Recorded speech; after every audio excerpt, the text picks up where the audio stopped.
welcome to the 50th edition of Make Pro Wrestling Majestic. Again, I am Tiger Height. And I'm Peanut Gallery. We're not sure if it's actually episode 50 or if it's 51. It is 51. I know that for an absolute fact it's you 51. just said it was number 50, though. Did I say it was 50? Yeah. No, it's 51 because I'm like, oh, WrestleMania is 50. So I thought it was 68 because I wanted really episode 69. Right. Yeah, we're not there quite yet. So let's just talk about all of Supercard of Honor, making Majestic again. We're not going to separate out per match. Oh God, no! It's too much time. That'd be work. way too. That's annoying. a lot of work here. Yep. Anyways, so let's talk about Supercard of Honor. Overall, it was okay. I like the show. It was good. It wasn't great. It was good. There were a few banger matches, and then there were a few matches. Yeah, that just like the opener, Swerve Strickland taking on Alex Zayne. That was awesome. It was. This was a great match. And, I mean, Alex Zayne, he was really pushed even within WWE. Mm-hmm. And I think I know why. This was a star-making match right here. It was a good opening match. That's all I can say about it. But it was the JFL driver for Swerve Strickland to win. It was very inconsequential. It was inconsequential, but I think it was a great opener overall. It gave a good introduction for both guys. I was very happy with it in general. Mm-hmm. So let's talk about the next match. Ninja Mack, who is really popular with the crowd, and Brian Cage. No, just not a fan of it. You weren't? No. Nope. Really?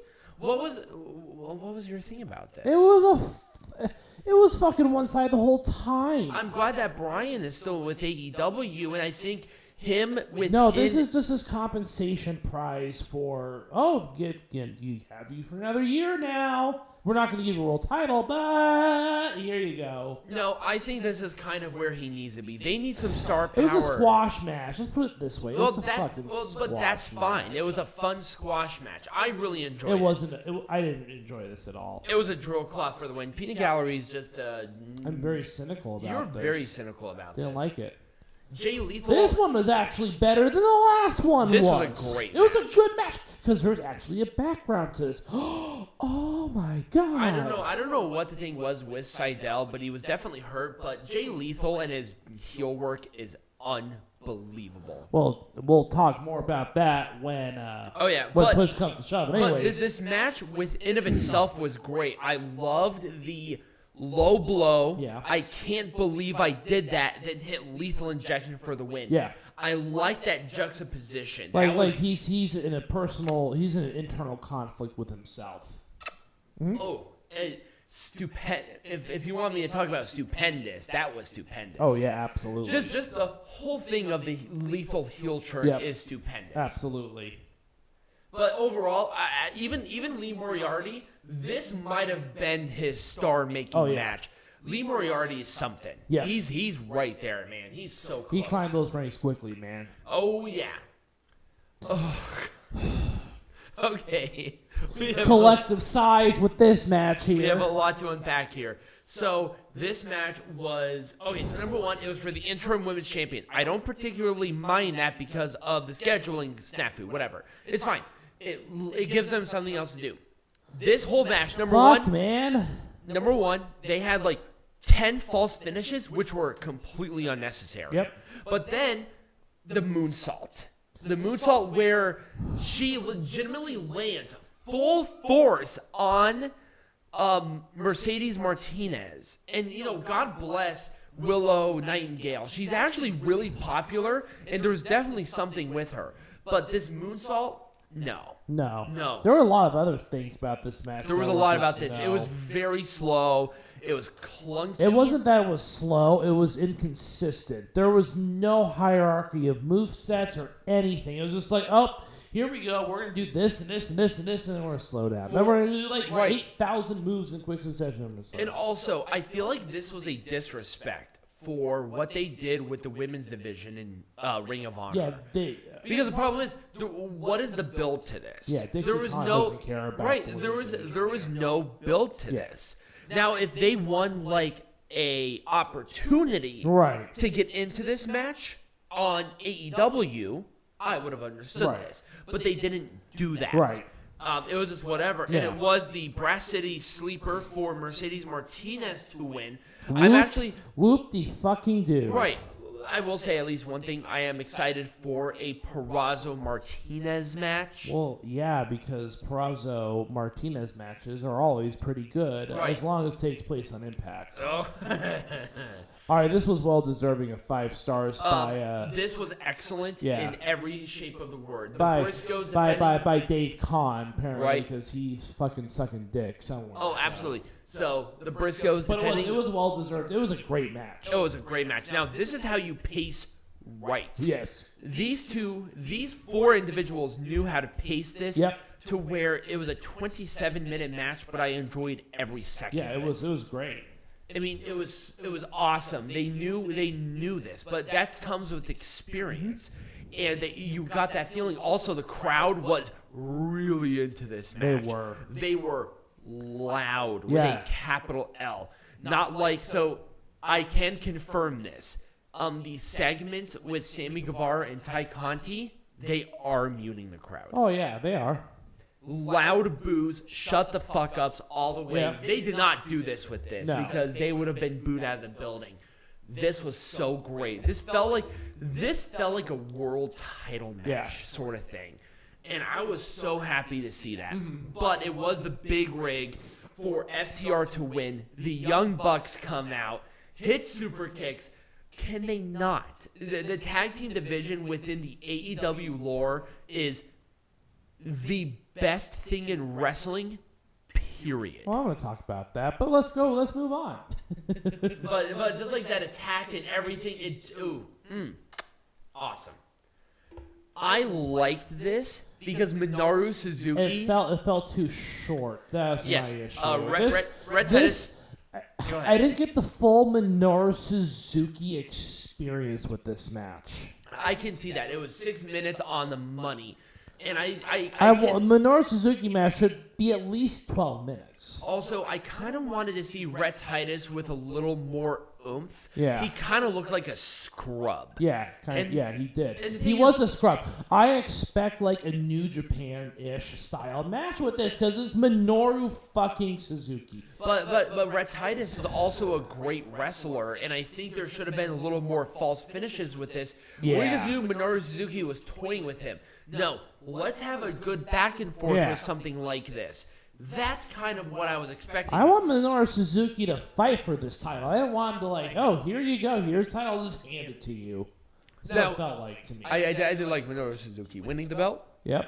I wanted more of a fight. I did. But that's being a little nitpicky. No, it's not nitpicky. I want more of a fight.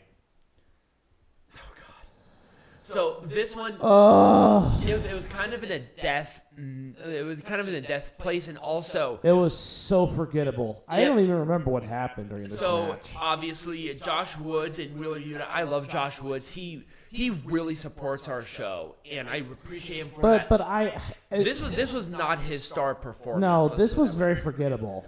Well, now for me, hindsight's 2020. I did see the Wheeler Yuta John Moxley match, and that was freaking awesome. So I was a little bit spoiled. But Peanut Gallery did not see that match.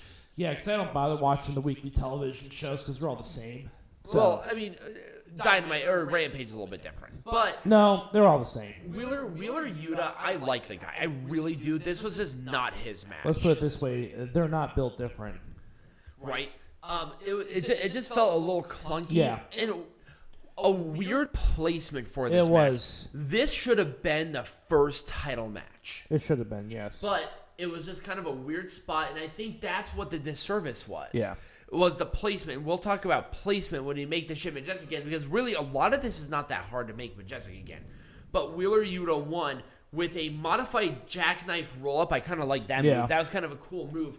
And Wheeler Yuta won. He is the pure champion and also the replacement champion. There was a replacement champion, and the person who made Goldie was the guy who made this championship. Oh, really? Mm-hmm. Yep, he made the original. They brought back the Reggie Parks because it's Reggie Parks' belt. Right. But that one got so beat up that they had to do something different. Oh, really? Yep. Huh. Yep, that's what happened. And cool. There you go. And let's talk about this main event. Ooh, This match was fantastic. This was awesome. What a great main event. I loved the Chavo Guerrero involvement. I did not like that No, part. I did because it made Bandido look that much more like a baby face. He didn't need that, though. He didn't. Chavo Guerrero, I think, was super unnecessary. Chavo Guerrero is just a waste of everyone's breath. Let's put it this way. So, yeah. Because it's all about fucking Eddie with him. Eddie's been gone for almost 20 years. Okay, Chavo, if you can't make your own fucking identity, then fuck you. Right. Honestly, it's all about fucking Eddie. Right. It's all about Eddie Guerrero. God bless his soul. God. But when Chavo is in there, nobody says Chavo. They did that with his dad. They say Eddie. Well, it's too bad that he can't make his own legacy. So, there we go. Well, no, he hops on the Guerrero legacy. No, I mean, fuck, Vicky Guerrero made her own legacy. Yeah, that's the difference. Vicky Guerrero made her own legacy. Yeah, Chavo can't seem to get off the Eddie train. Or his dad's train. Right. Chavo Classic was a huge star in Mexico. I'm talking about America. Oh, I know, but I'm just saying. I mean, even. But anyways, Chavo was totally unnecessary. We did not need Chavo Guerrero.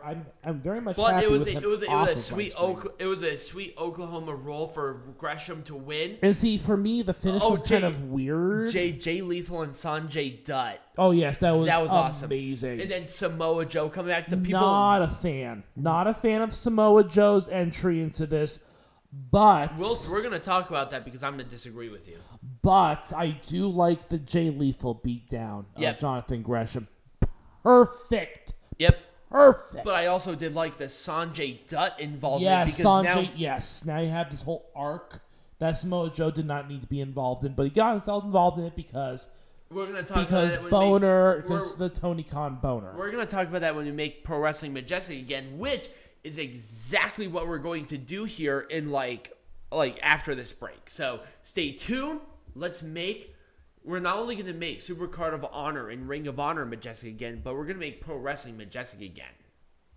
All right, Peanut Gallery, we're talking about Ring of Honor. We're talking about Supercard of Honor, but also we're going to talk about making this shit majestic again. Let's talk about the whole hierarchy of not only just this match, but everything that surrounded it. Okay, great. So here's what really needed to happen. So number one, Chavo Guerrero did not need to be involved in this match. You know why? Because Bandido's about to become irrelevant in this because Jonathan Gresham won. So there was no need for that to happen. Bandido's not going to become irrelevant. He's too good. He's so good. Bandido is not going to challenge for the world title again in Ring of Honor, just period. If anything were to happen to Bandido at this point in time, he's going to feud with Chavo Jr., which is not gonna. Chavo's not wrestling. It's not gonna move any needles. Let's put it that way. So Bandido is irrelevant at this point. Really, right now, it's all about Jonathan Gresham, Jay Lethal, Sanjay Dutt. That is the rivalry that I'm interested in. And Samoa Joe. I don't want Samoa Joe to be involved. Samoa Joe's involved. No, he should not have been involved. The only way that he is going to be involved. And the only way that I see this working is if there is like this sort of tag team arc for a while. I don't know if Sanjay Dutt is in a wrestlable ability right now, but that's the only way that that's going to work. Is if Sanjay and Jay Lethal versus Samoa Joe and Jonathan Gresham. But I don't see it happening. So there really is no point for Samoa Joe to be involved other than to be a lackey to Jonathan Gresham. Here's what I would have. I'm not a fan of that because Samoa Joe deserves more. He deserves to be in a better position than just a lackey to Jonathan Gresham. Because Jonathan Gresham's a real star here. All right, we're seeing this as hindsight 2020. But Samoa Joe is going to be a part of the Owen Hart Foundation tournament. Because he did debut on Rampage, or Dynamite, yes. Yeah. So here's what I would have done in this situation. Chavo comes out with Bandido. It makes sense, right? Whatever. I guess, but no. Hear me out.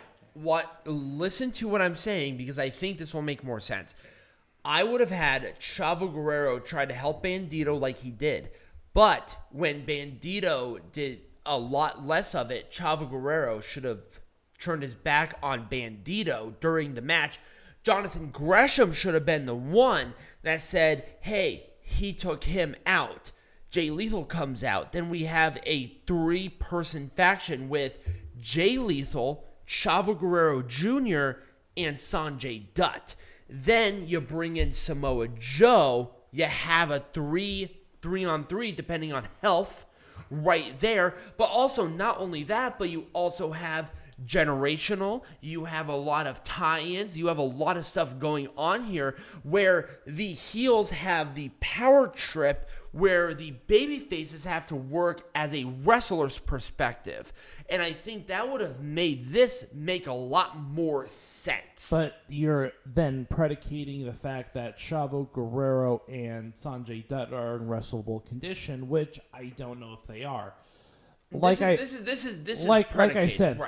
without that tag team factor involved, there was no reason for Samoa Joe to be involved at all. And there was no reason, and I'll be honest, there was no reason for Jay Lethal to be involved either, because why did he have to come out and do this? Because Jay Lethal and Jonathan Gresham, the two faces of this company at this point in time, are going to feud, which is amazing, and I'm okay with that. We'll conclude a story arc that's been how many years in the making? Like at least a year and a half. Yeah, I mean, I can understand. I mean, shit. There's been all this tension. And I don't understand why Samoa Joe has to be involved. This was weirdly booked. I think they booked Samoa Joe at the end because, number one, it was Samoa Joe. Right. Samoa Joe's so synonymous with Ring of Honor, and them signing him and going into this would have been fine. I feel like him coming in at a different time would have been maybe better. Yep. Like with our next one. With Wheeler Yuta, it would have added more credibility to Wheeler Yuta. Yeah, because this was just I don't care what you say, it was very forgettable. It was, and I don't like saying this because once again, I like Wheeler Yuta. It Wheeler should have been Yuta. lower on the card, not for a bad thing, but for a good thing. This should have been lower on the card because it would make more sense down there. I think this should have been the opening match. Mm-hmm. That's what I think too. I think if the Swerve Strickland match and the Wheeler Yuta match switched places, we would have a much better pay-per-view. Because they congregate all of the title matches at the end. And you don't do that. You don't congregate the title matches at the end. It's a lot of stuff that's too important at the very end, and that's not what you want. You have to have a non-title match right before the main event. Right. You don't have a title match right before the main event. It's like, oh, well, once again, here's another thing. This actually worked well where it was. But at the same time, I wanted Rhett Titus, who's a very good wrestler, have more of a fighting chance and get absolutely slaughtered by Minoru Suzuki. I want to see a Minoru Suzuki match. I didn't want to see this fucking song and dance bullshit. Right. Have Rhett Titus at least have a fighting chance against Minoru Suzuki. I want like a 25-minute banger between these two. Hell, even a 10-minute. I'd have been okay with that. It was barely 6. Right, but you just want you want to see some Japanese strong style with this match. I'll be honest with you. I want to see some blood in this match. I wanted blood. We'll talk a little bit more about the blood portion of it. But obviously that will be something you're going to be talking about with Heckling. Yes, but I feel like this probably would have been a little more appropriate if maybe somebody got cut open the hard way, because that would have really illustrated that Japanese strong style really well, and I know that both of these guys are such professionals that they would have done that the safe way. Yeah. So that's why I would have said that this would have been a perfect match to where somebody takes an elbow, skids it across the forehead to where that's going to cut up or above the eyebrow. Like the only match where it would have made sense to have blood was obviously the match they had with blood in it, was this one. This actually, it made sense to have blood in this match because of... I wouldn't have done anything This was different. Literally a blood feud. This was a perfect match. Now, the Young Bucks, I still have mixed feelings on. I have mixed feelings about it too, because I'm not sure if FTR are babyface or heels. What are the Briscoes at this point? The only people who came out of this that obviously they're made totally sense. Ambiguous at this point. Why are you having two different rivalries at the same time? Exactly. That's the only thing that I don't like. And I don't know. Hindsight for me is 20/20. Yeah. The Young Bucks and FTR. And I can also Excuse me. I can also talk about the progression of these storylines now as they've happened on TV versus what you're probably going to hear on live. Now, hindsight 2020, FTR did have the match with the Young Bucks for both the AAA and Ring of Honor World Champions. It was an excellent match. Yeah. But the problem is, my look at here is, where do the Briscoes go? Well, again, what purpose do they serve at this point? It's kind of like Bandido. So you're putting these Ring of Honor people by the wayside to advance now, obviously, another interest. It's only a week, and I'm gonna be optimistic because obviously, they're taking the titles off these people because they didn't sign contracts with AEW. You think so? Yep, absolutely. I'm gonna talk about that when we do heckling. Everything about this match was garbage. It was. And again, Mercedes Martinez. The only reason Mercedes Martinez won was because she is signed. Willow Nightingale is not signed with the company. She was on there on a contract basis. That's a bad problem then. Because then it's like, oh, you can almost predict who's going to win based on if they sign a contract or not. That's not how it's WWE! Essentially.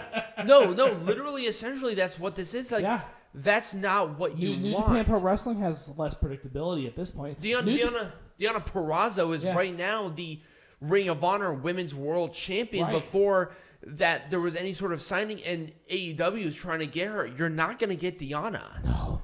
They're not going to have that happen. So what's going to happen then? I'm sorry, Ring of Honor, I think just overall is a problem. I know you're going to talk about this, but I'm going to at least say this one thing. Ring of Honor should be the place to where you are introduced to new people on a contract-to-contract basis instead of you are signed to AEW basis. Yeah. Because you know why?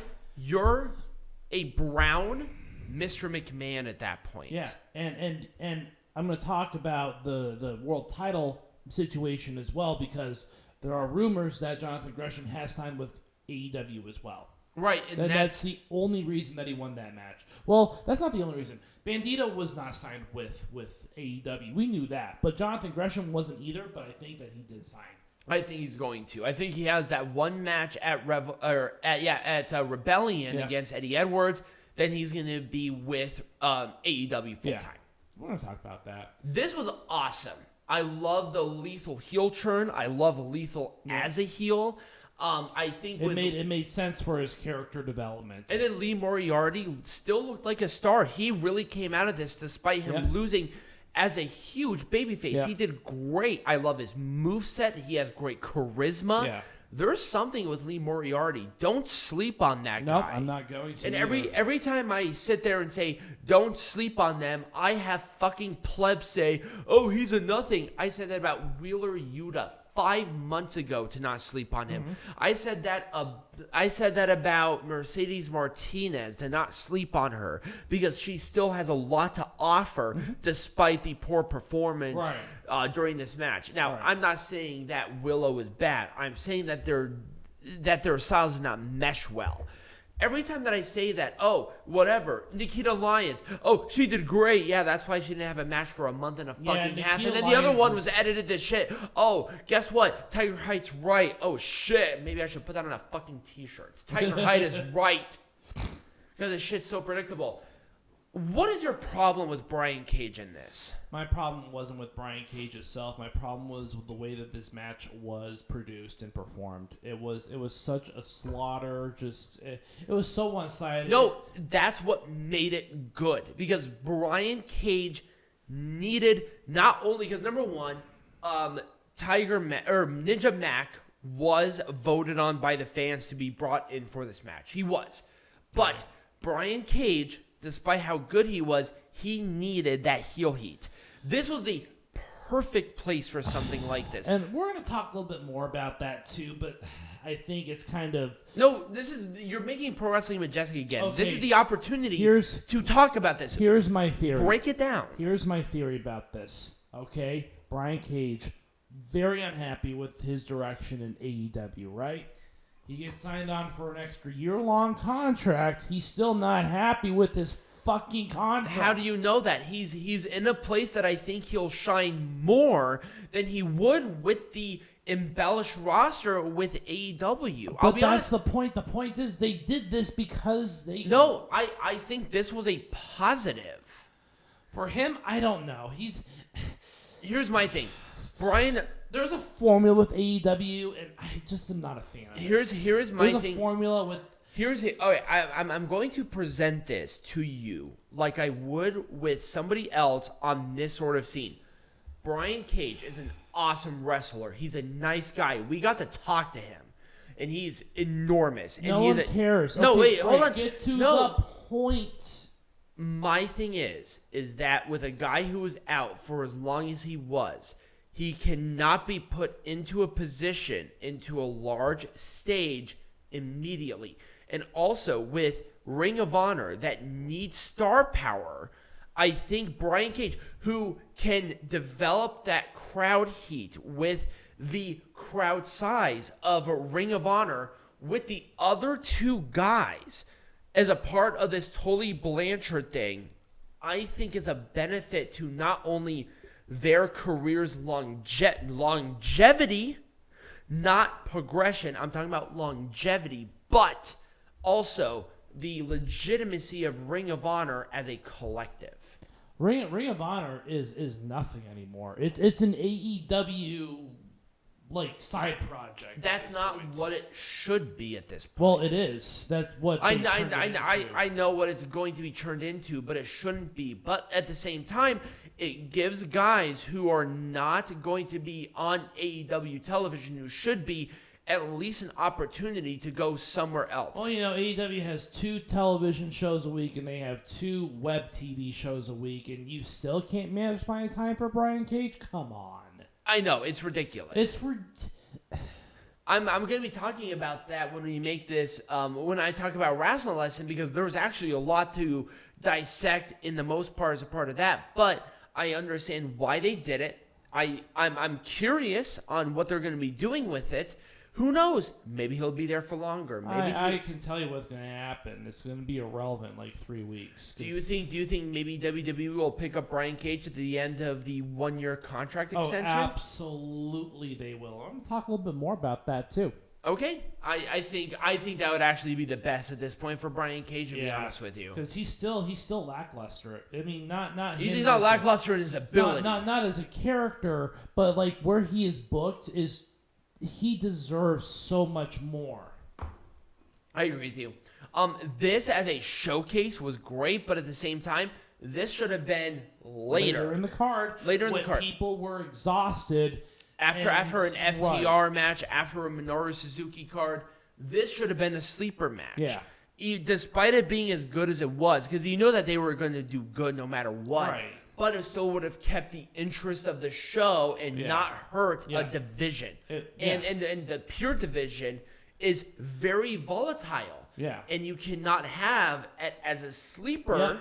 You can't. Because, again, who's in power now? Oh, that's right. So, here's my thing overall. I think a lot of what happened with the Ring of Honor. Okay, let's talk about Ring of Honor Supercard of Honor as a collective. I liked it.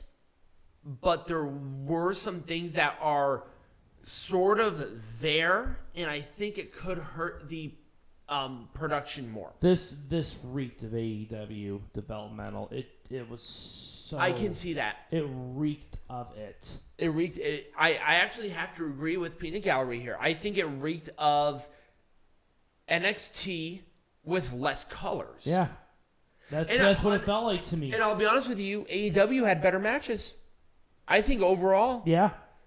Ring of Honor is a secondary brand to Tony Khan's pride and joy, which is AEW. Right.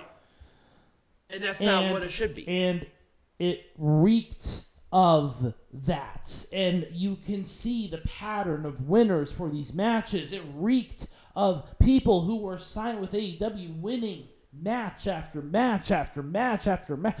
Name me one person who is either not in the AEW system or is about to become a part of the AEW system who did not win their match. I have to agree with Peanut Gallery. It was very much like that. They were good matches, and I think there was a lot of great... The matches were great, but Also, I've already solved the formula. The formula's already been solved. I know exactly what it's going to be.